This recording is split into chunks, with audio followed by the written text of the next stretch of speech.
지금 이제 24장, 마태복음 24장 들어가는데,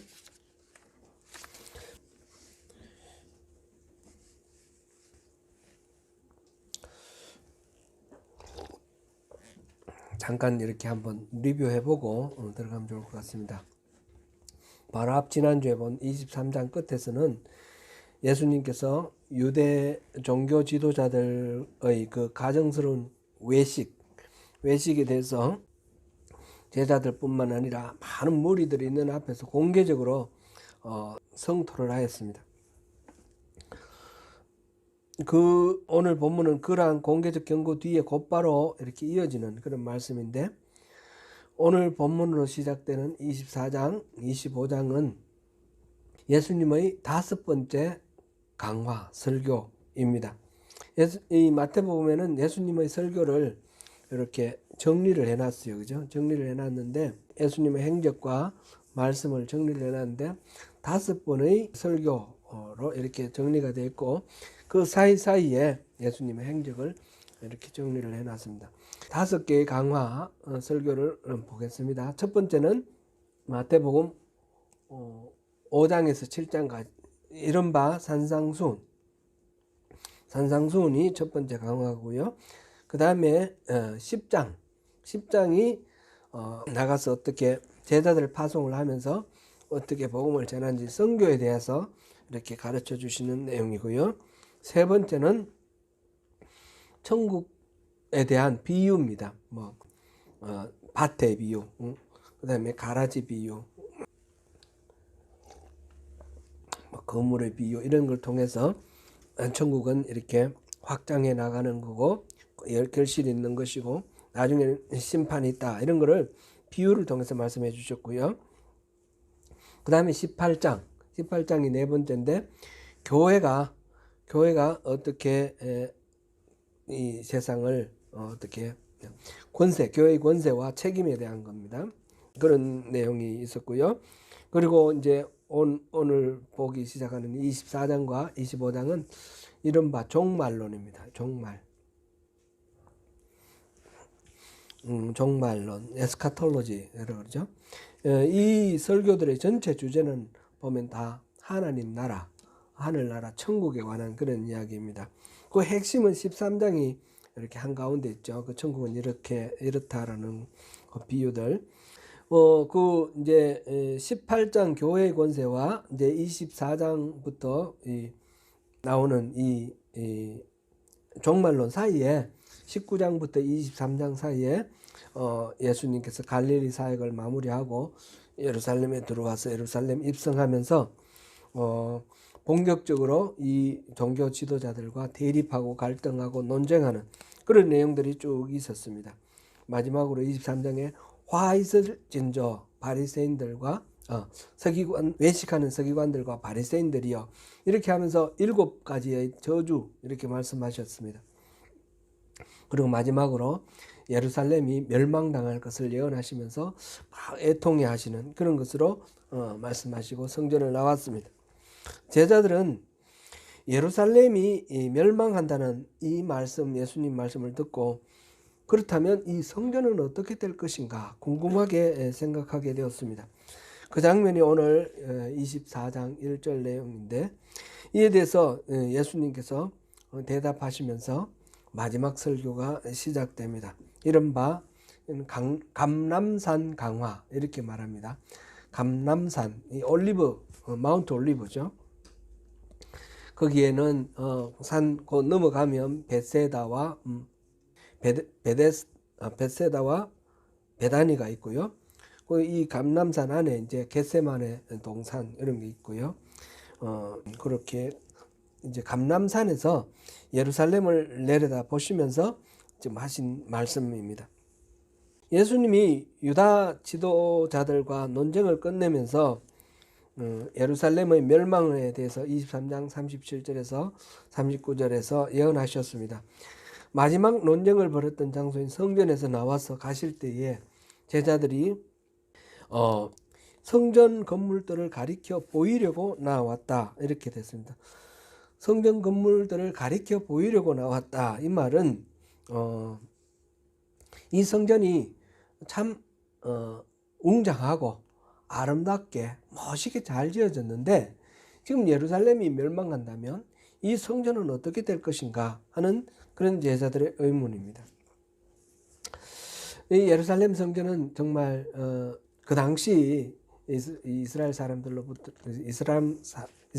이스라엘 사람들에게는 굉장히 자랑스러운 그런 건데 돌로 잘 지어졌고 또 온갖 장식물로 치장되어 있는데 이 누가복음에 보면 그렇게 묘사가 되어 있습니다. 이 성전은 예수님 탄생 기사에 나오는 헤롯 대왕 때부터 건축되기 시작했습니다.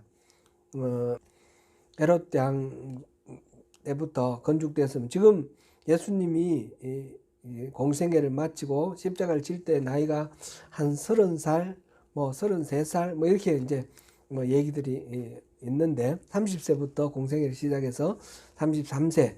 그러면 예수님 당시에 공사가 시작됐는데 아직까지도 있다는 거죠.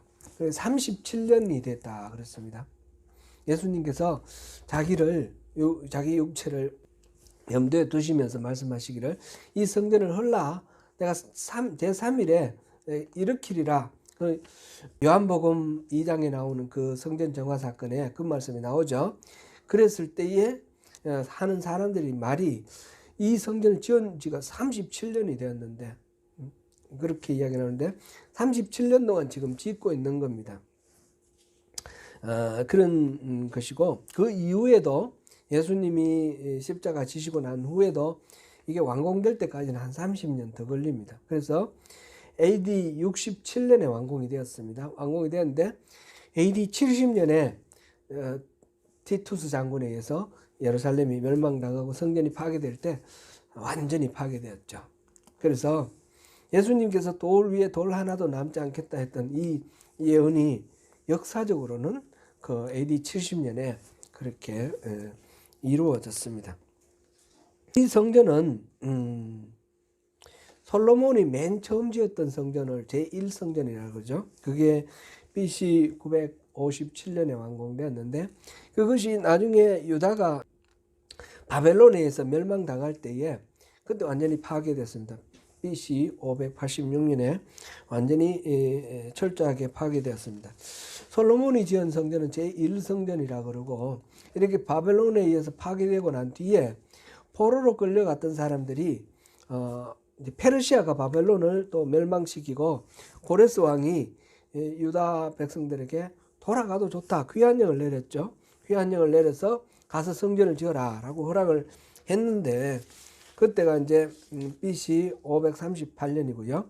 스룹바벨을 중심으로 해서 돌아와서 성전을 건축을 하는데 처음 시작하다가 중단되었습니다. 그러고 난 뒤에 BC 520년에 재개가 되어서 516년에 이제 끝나는데 그래서 세워진 성전이 스룹바벨 성전 제2성전이라고 합니다. 지금 이제 이 성전은 헤롯 대왕이 세운 이 성전은 제2성전이라고 부르거든요. 계속해서 제3성전이라 안 하고 그거는 바로 이 스룹바벨 성전을 그대로 원형을 유지를 했다 이런 뜻입니다. 유대 지방의 분봉왕이 되었던 이 헤롯은 원래 에돔 사람입니다. 이두메 사람, 에돔 사람인데 헤롯 가문은 유다 그 마카베오가 독립전쟁을 일으켜서 독립을 쟁취를 했다 그랬지 않습니까? BC 137년 정도. 그 이후에 하스몬 왕조가 이렇게 이어지는데 그 하스몬 왕조가 계속해서 정복을 했습니다. 근처 나라를 다 정복을 해서 에돔도 그때 정복됐는데 그 당시에 하스몬 왕조는 정복한 나라 사람들 전부 유대교로 개종시켰습니다. 유대교를 개종시켜서 다 유대인으로 만들었습니다. 유대인은 핏줄로 유대인이 되는 것이 아니라 유대교를 믿으면 유대인이 됩니다. 그래서 유대인이 되었는데 그러니까 이 헤롯 왕은 핏줄로는 이두메 사람이고요. 나중에 유대인이 되었는데 로마에 이제 뇌물도 바치고 그 다음에 또 나름대로 정치적인 어떤 수완도 발휘하고 군사적인 그런 협력도 하고 해서 나중에 이제 로마로부터 분봉왕이 되었습니다. 왕이 되었는데 제일 큰 고민이 유대인들이 자기를 진짜 유대인으로 잘 취급해 주지 않는 겁니다. 그래서 그 나라 그 땅을 다스리기 위해서 유대인들에게 환심을 사기 위해서 했던 일 중에 가장 큰 일이 성전을 회복하는 겁니다. 성전을 다시 회복하고 그다음에 예루살렘에 로마 군인들이 막 함부로 들어오지 못하도록 막고 이런 식으로 해서 유대인들의 환심을 샀습니다. 이 성전을 쌓는 이 일은 헤롯 대왕으로서는 일생일대 가장 중요한 그런 과업이 되었죠. 그때부터 시작해서 계속해서 이 공사가 진행되는데 그 스룹바벨 성전을 그대로 원형을 유지하고 그걸 확장을 하고 그 옆에 이제 골짜기 같은 거를 메우고 넓은 광장을 만들어서 그렇게 했습니다. 우리 그림을 한번 보여주시겠습니까? 이게 이제 안에 있는 성전입니다. 이 헤롯 성전을 지금 모형으로 만들어서 지금 전시하고 있는 그 모형입니다. 성전이 있고요. 또 그다음에 다음 뭐 해주세요. 성전이 있으면 옆에 마당이 보이죠. 저 뒤에 또 행각이 있고요. 이렇게 성전이 이렇게 한가운데 성전이 있고 양쪽으로 마당이 있습니다. 그리고 둘러가면서 이렇게 행각이라고 그럽니다. 솔로몬 행각으로 이렇게 지붕이 있는 복도로 이렇게 담을 만들었습니다. 그렇게 됐고요. 그리고 저렇게 모형이 저렇게 되어 있죠. 이 아래쪽에 벽과 벽 사이에 땅이 저기 다 파괴를 시켰는데 남은 부분이 좀 옆에 있는 저 담입니다. 이 담입니다. 제가 이 포인트를 갖고 왔는데 안 갖고 왔습니다. 저 담이 지금 남아있는 통곡의 벽이라는 거죠. 그래서 저기서 지금 유대인들이 기도문을 적어서 돌섬에 끼우고 문을 들으면서 기도하고 그러는 것입니다. 그래서 이 헤롯 성전은 기본적으로 스룹바벨 성전을 크게 증축시킨 것입니다. 그리고 꾸미고 확장하고 지금 이 아래쪽이 골짜기인데 골짜기를 땅을 말하자면 매립을 해가지고 이렇게 도두어서 넓은 저런 광장을 만들고 여인의 뜰, 그 다음에 이방인의 뜰 이렇게 있지 않습니까? 뜰 지난번에 우리가 봤는데 그 뜰들은 다 이렇게 매립한 땅으로 이렇게 조성을 했습니다. 굉장히 화려하고 장엄하고 거창하게 그렇게 만들어 놨습니다. 그러니까 이스라엘 유대인들은 나름대로 저 성전에 대해서 굉장히 자부심을 갖고 있고 저기서 우리는 하나님을 섬긴다 그렇게 했습니다. 예수님을 따르던 제자들의 마음에도 이 예배의 중심지인 이 성전에 대해서 그렇게 생각을 했습니다. 참고로 오늘날 제3성전을 회복해야 된다 그런 운동이 있거든요. 유대인들이 지금 저 자리에 그 무슬림의 그 이슬람 사원이 있습니다. 황금돔 사원이라고 그 지성소 있던 자리에 황금돔을 만들어 놨고 이 앞쪽에 마당에도 이 사원을 만들어 놨습니다. 그래서 저거를 없애고 저 자리에 성전을 다시 회복해야 된다 하는 것이 제3성전 그 운동이 있습니다.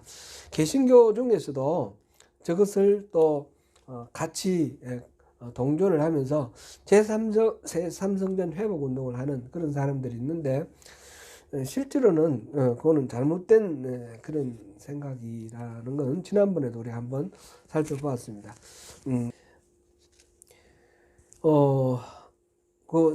그래서 헤롯 성전은 제2성전이다 하는 참고로 우리가 이해하면 되겠고요. 예수님 제자들은 이 아름다운 성전이 파괴되면 안 된다 그런 생각이 있었을 것입니다. 그리고 예루살렘이 파괴되고 황폐되어 버려진다 하면 도대체 이 성전은 어떻게 될까? 그것이 궁금해서 예수님께 물어보는 겁니다. 이 보여주려고. 그럴 때에 예수님께서 돌 위에 돌 하나도 남지 않고 다 무너뜨려지리라. 그렇게 말씀하셨습니다. 성전은 어떤 곳입니까? 성전은 하나님이 거하시고 하나님이 이름을 그곳에 두시고 그곳을 향하여 기도하는 모든 사람들의 기도를 들어주겠다고 솔로몬에게 약속하셨던 그런 백성들을 만나주시는 집입니다. 만약 하나님이 그 성전에 계시지 않는다면, 하나님이 그곳에 말하자면 눈길을 거두시고 돌아보지 아니하신다면, 하나님의 임재가 없다면 그 성전은 뭐가 됩니까? 그냥 돌로 지은 하나의 집이고요. 그냥 돌무더기일 뿐입니다. 예레미야 7장 4절에 그런 말씀이 있었죠. 우리 한번 보겠습니다. 너희는 이것이 여호와의 성전이라 여호와의 성전이라 여호와의 성전이라 하는 거짓말을 믿지 말라. 이 유다가 멸망하기 바로 직전 예레미야가 그렇게 말했습니다. 여전히 사람들은 그곳에 가서 짐승 잡고 하나님께 제사를 드리는데 그곳에 하나님이 안 계신다는 겁니다. 그렇기 때문에 성전인 여호와의 성전이라 하는 말은 거짓말이라는 겁니다. 하나님이 계시지 않는다면 아무런 의미가 없습니다. 이 성전은 역사적으로 AD 70년에 앞서 말씀드린 대로 티투스 장군에 의해서 파괴가 되었는데 진정한 성전은 예수님 자신입니다. 요한복음 2장 19절에서 21절에서 그 성전 정화 사건을 기록하시면서 본인이 스스로 성전이다라는 것을 말씀하십니다. 우리는 더 이상 짐승을 잡아 바치는 제사로 하나님을 만날 수 없습니다. 하나님의 은혜로 말미암아 우리는 예수를 믿음으로 우리 구원받고 하나님의 백성 됐고 하나님을 만나고 예수의 이름으로 무엇이든지 구하는 그런 기도를 할 수가 있습니다. 그리고 우리 가운데 하나님을 모시고 또 주님을 모시면 그곳이 바로 하나님의 집 성전이 됩니다. 우리 교회 공동체에 하나님의 임재하심이 있으면 우리 공동체가 바로 성전이 되는 겁니다. 이제 성전은 빌딩이 아니라 이런 공동체가 성전이 됩니다. 우리 교회에 우리가 주님을 모시고 있습니까? 우리 교회 안에? 아멘. 그리고 우리 개인이 마음속에 주님을 모시고 있으면 우리 개인이 성전이 됩니다. 그래서 공동체도 성전이고 우리 개인도 성전이고 그렇습니다. 우리 가운데 늘 하나님을 이렇게 모시고 우리가 성전된 삶을 살아야겠습니다. 하나님이 계시기에 적합한 그런 성전된 삶을 살면서 죄와 싸워 이기고 거룩한 삶을 살아야겠습니다. 예루살렘의 멸망을 예언하셨고 성전도 철저히 무너질 것이라 말씀하셨을 때 제자들은 어떤 생각을 하였을까요? 이제 예수님 말씀하시는 이 날이 바로 마지막 날이겠구나. 정말 우리가 쉽게 말해서 정말이라고 생각을 했을 것입니다. 왜냐하면 구약 성경에서는 마지막 날에 이 성전도 파괴되고 모든 것들이 파괴되고 파괴된다는 말씀이 있거든요. 그런 마지막 날에 대한 여호와의 날 이렇게 표현되어 있고 그 내용이 이사야서 13장 6절, 요엘 1장 15절, 아모스 5장 18절, 스바냐 1장 7절, 스가랴 14장 1절 이렇게 여러 군데 나옵니다. 우리 참고로 그런 게 많이 나온다 이렇게 하면 되겠고요. 그래서 제자들은 예수님께서 이게 무너진다 하니까 어느 때에 그날이 어느 때일까요? 그걸 물어봅니다. 질문을 합니다. 그리고 제자들은 그때 예수님께서는 여러 차례 스스로 이제 십자가를 지시고 죽으셨다가 사흘 만에 부활하신다는 말씀을 하셨는데 실제로 이제 예수님께서 십자가를 지신 날로부터 지금 이 말씀하시는 날은 얼마 안 남았습니다. 요즘 달력을 하면 금요일 날 예수님께서 잡히셔서 재판받고 십자가를 지시고 죽으셨죠. 근데 지금 이 감람산 강화가 지금 일어나고 있는 것은 화요일입니다. 불과 3일 전입니다. 그런데 이 모든 것이 무너진다 그러니까 이해가 잘 안 돼서 제자들이 어느 때에 그런 일이 있습니까? 이렇게 묻고 또 하나 그럴 때는 무슨 징조가 있습니까? 이 징조에 대해서 물었습니다. 24장은 대체적으로 14절에서 14절까지는 이제 징조에 대한 이야기들을 이렇게 언급하고 계시고 15절부터 28절은 그 중에 대환란에 대한 이야기를 하시고 29절에서 31절은 예수님이 재림하실 것을 언급하고 있습니다. 그러나 뚜렷하게 이게 여기 끝나면 이거고 이거 끝나면 이거고 이런 게 분명하게 구분되어 있지 않고 좀 다소 이렇게 모호하게 이렇게 나와 있습니다. 여기에 등장하는 종말론 설교의 목적은 이게 언제냐, 그 징조가 무엇이냐 이것을 설명하는 데 목적이 있는 것이 아니고 이 마지막 때를 위해서 우리 제자들 어떻게 살아야 될 것인가, 종말을 맞이하는 성도들의 자세에 대해서 말씀하시는 데 목적이 있습니다.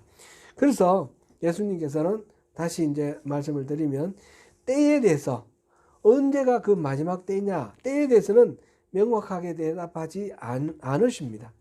여호와의 날은 하나의 딱 떨어지는 하나의 시점이 아니라 우리 결과적으로 보면 예수님 메시아께서 오신 초림과 예수님이 다시 오실 날 이 사이 전체가 마지막 날이 됩니다. 여호와의 날 마지막 날이 이렇게 전체가 된다라는 거. 우리는 지금 마지막 때를 살아가고 있다라는 것을 우리 여기서 확인하고 넘어가면 좋겠습니다. 그리고 그렇기 때문에 6절에서 이런 징조를 얘기하시면서 아직 끝은 아니니라 했고 8절에서는 재난의 시작이니라 이렇게 됐습니다. 예수님이 지금 말씀하시는 이때로부터 시작해서 재난은 시작되고 마지막 때가 시작되는 것입니다. 그리고 예수님께서 몇 가지 징조를 말씀하셨는데 많은 이제 거짓 그리스도가 나타나서 사람들을 미혹할 것이다 라고 말씀하십니다. 첫 번째 예수님 대답이 5절에서 많은 사람이 내 이름으로 와서 이르되 나는 그리스도라 하여 많은 사람을 미혹하리라 하였습니다. 예수 그리스도 이름으로 사람을 미혹하는 사람들이 많이 나오겠다라는 것입니다. 예수께서 가르치셨던 진리는 이제 다 외면당하고 온갖 거짓 교훈과 사이비 종교가 판을 치는 그런 세상도 이렇게 다가올 것이고 그때 많은 사람들이 거기에 속아서 넘어질 것이다 라는 그런 말씀입니다. 여기에 예수님 거짓으로 그리스도라고 얘기하는 적그리스도라고 해도 좋고요, 거짓 그리스도라 해도 좋겠고, 이런 사람들이 유형이 여러 가지가 있는데 대표적으로 두 가지 유형이 있습니다. 하나는 시한부 종말론이라고 말할 수 있겠죠. 때에 대해서 관심을 갖는 그런 부류가 있습니다. 그 때가 언제입니까? 그 때에 대해서 몰몬교 같은 경우도 그 때가 언제다라는 걸 예언을 하면서 시작이 됐습니다. 그러니까 그때 마지막이라고 그랬는데 마지막이 아니니까 연기되었다 그러고 이렇게 이제 나중에 허지부지 되어서 오늘날까지 오고 있는데 이게 이제 몰몬교이고 또 제7일 안식교도 그렇습니다. 언제가 종말이다 그랬는데 종말이 안 되니까 또 연기됐다 또 뭐 이러면서 지나왔습니다.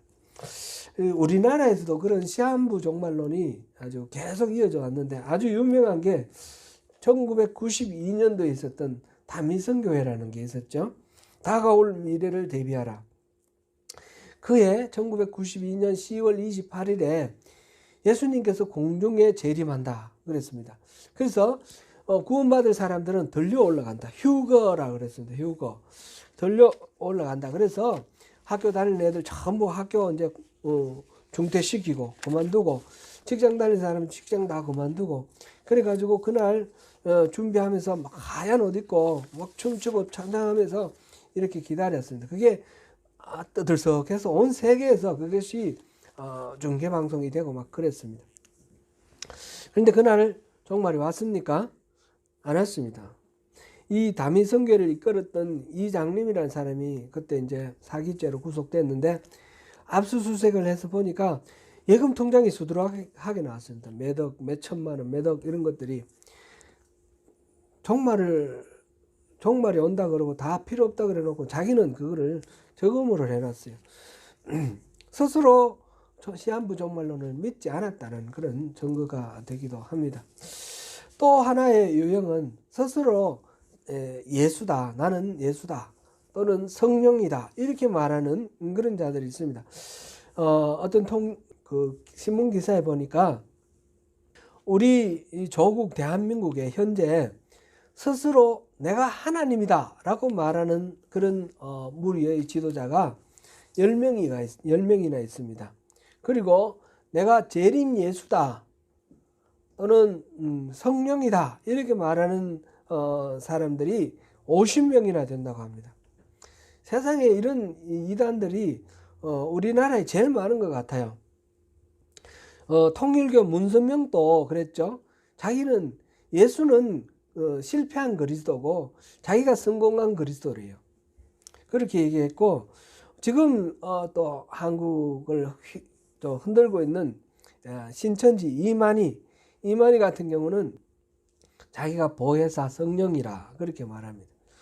또 하나님의 교회라는 데는 그 장길자라는 사람이 하나님의 어머니래요. 어머니. 하나님의 어머니래요. 뭐 그런 식으로 이렇게 사람들을 미혹하는 사람들이 수두룩합니다. 전에 우리 로냐라고 이 독일 아가씨 있었지 않습니까? 비자를 영주권을 받아야 되기 때문에 영어 공부를 해야 된다 해서 영어 학원에 등록을 해서 이렇게 다녔는데, 거기서 어떤 한국 사람을 만나서 성경 공부하러 가자 그래서 따라갔다고 그래요. 근데 그게 어떤 건가 저한테 물어봤는데 보니까 그것도 이단이에요. 근데 이 장재형이라는 사람이에요. 장재형이라는 사람은 미국에서 뭐 대학교도 설립해서 총장도 하고 미국의 그 뉴스위크 뭐 이런 것도 소유를 하고 돈도 많고 그런 영향력도 많았던 사람인데 스스로 재림한 예수라 그랬던 사람이에요. 이 사람도 통일교에서 갈라져 나온 사람인데 하여튼 그런 식으로 이렇게 이단의 무리가 많습니다. 스스로 이렇게 재림 예수나 또는 성령이다 이렇게 말하는 그런 거짓 이런 거짓 교사, 거짓 가르침, 이단들 그런 것들이 많이 있습니다. 이 때에 대해서 관심을 갖고 관심을 갖는 데 대해서 미혹되지 말라 예수님께서 말씀하셨어요. 두 번째 징조로는 국가 간의 전쟁이 많이 있을 것이다 그런 말씀하셨습니다. 민족이 민족을, 나라가 나라를 대적하여 일어나겠고, 7절 말씀입니다.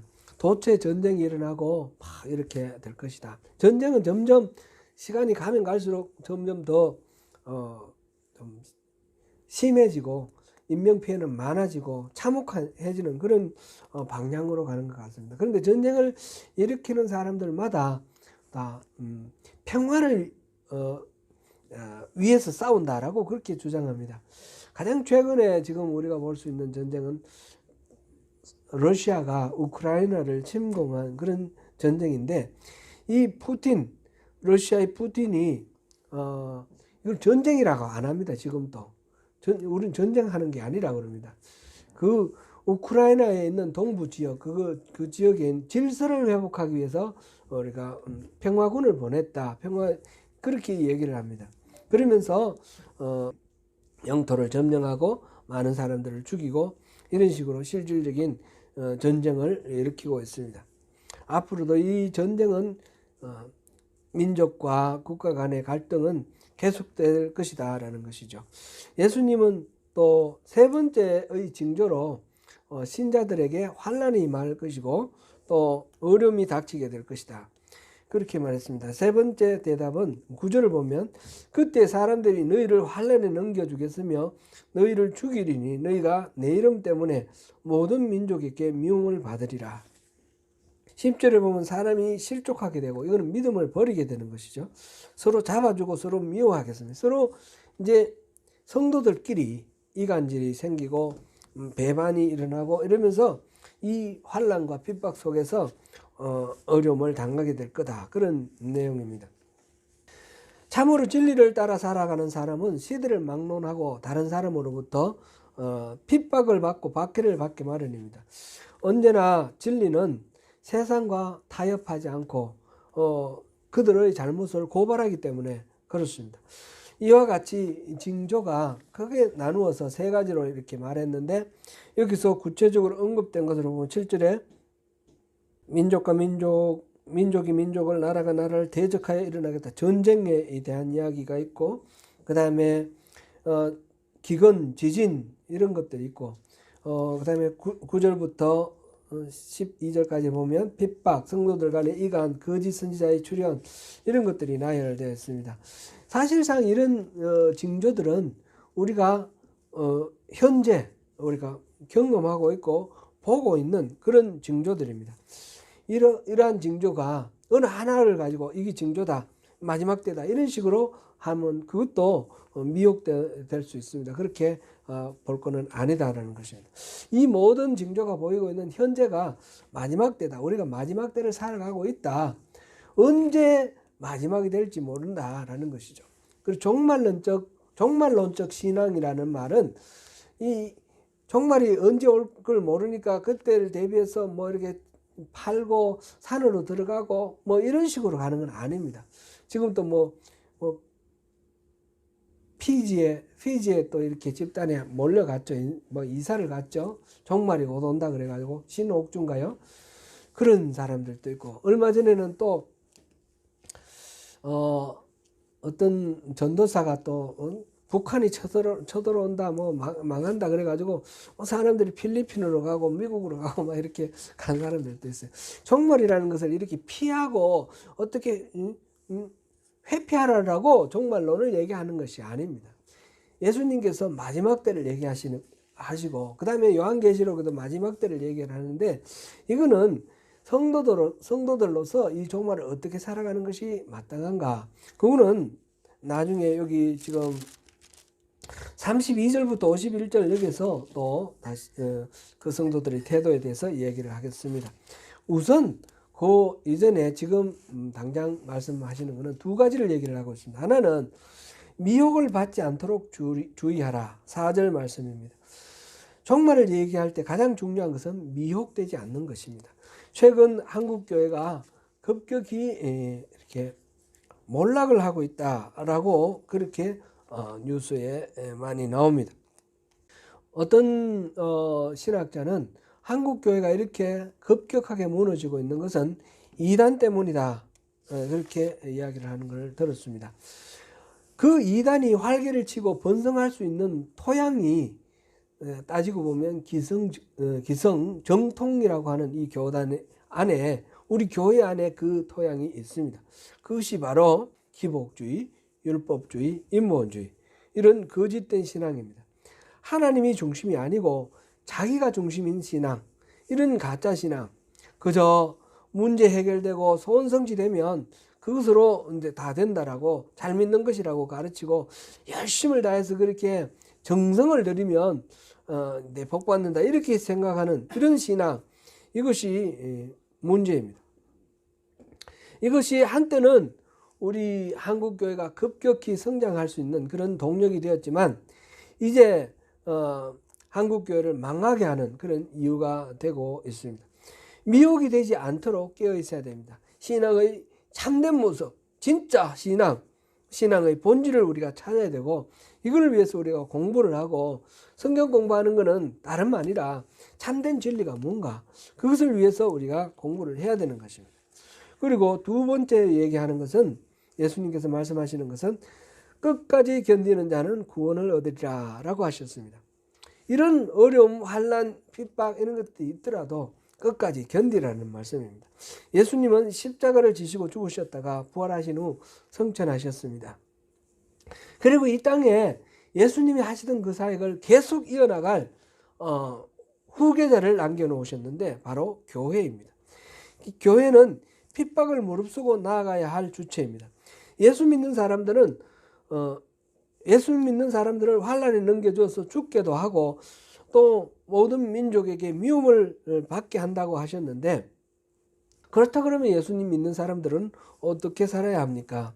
제자들이 예수님을 생각하기를 지금 마지막 때다. 예수님이 지금 예루살렘에 입성을 하시고 나귀를 타고 이렇게 가시니까 스가랴가 말한 메시아가 왔다. 이렇게 생각했을 때 그 로마를 물리치고 왕이 되어서 이제 천년왕국이라는 말은 잘못되었고요.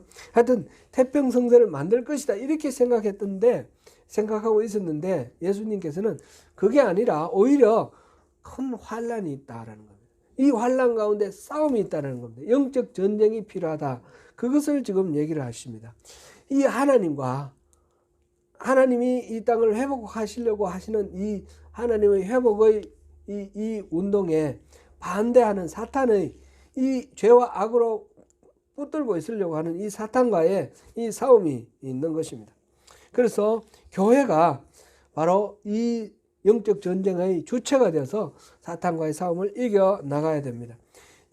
예수님께서 십자가를 지심으로써 일단 그 싸움은 예수님이 승리하셨습니다.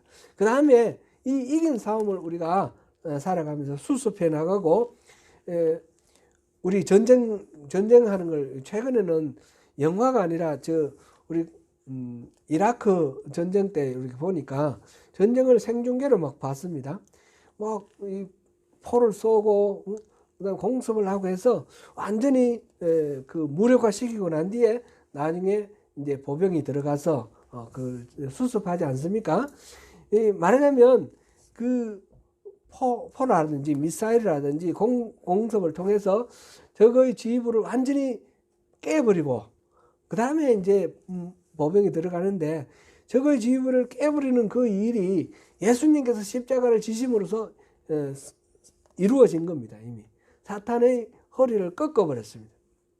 그 다음에 이제 우리 교회는 나가서 이걸 사탄의 무리들과 마지막 싸움을 하면서 이걸 수습하는, 그래서 마침내 승리를 이제 완성하는 그런 사명을 우리가 받았습니다. 그래서 22절에 보니까 22절 같이 한번 읽어볼까요? 그 날들을 감하지 아니하면 모든 육체가 구원을 얻지 못할 것이나 그러나 택하신 자들을 위하여 그 날들을 감하시리라. 이 전쟁 속에서, 이 핍박과 환난 속에서, 영적 전쟁 속에서 그대로 내두어 버리면 다 구원받을 수가 없는 그런 상황이 되는데 하나님께서 이거를 감해 주셔서 교회가 손상되거나 믿는 자들이 없어질 정도로는 하지 않겠다, 이런 말씀입니다. 끝내 승리는 교회가 완성을 해야 되기 때문에 남겨두실 것입니다. 이러다가 교회가 다 말살되고 없어지는 거 아닌가, 이런 걱정이 들 정도로 오늘날 보면 믿음에 대한 여러 가지 위협을 우리가 느낍니다. 그런데 하나님은 교회를 주인공으로 삼으시고 지켜주실 것을 약속하고 계십니다. 14절, 우리 14절 같이 한번 읽어보겠습니다.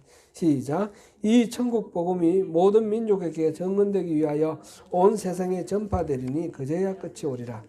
아멘.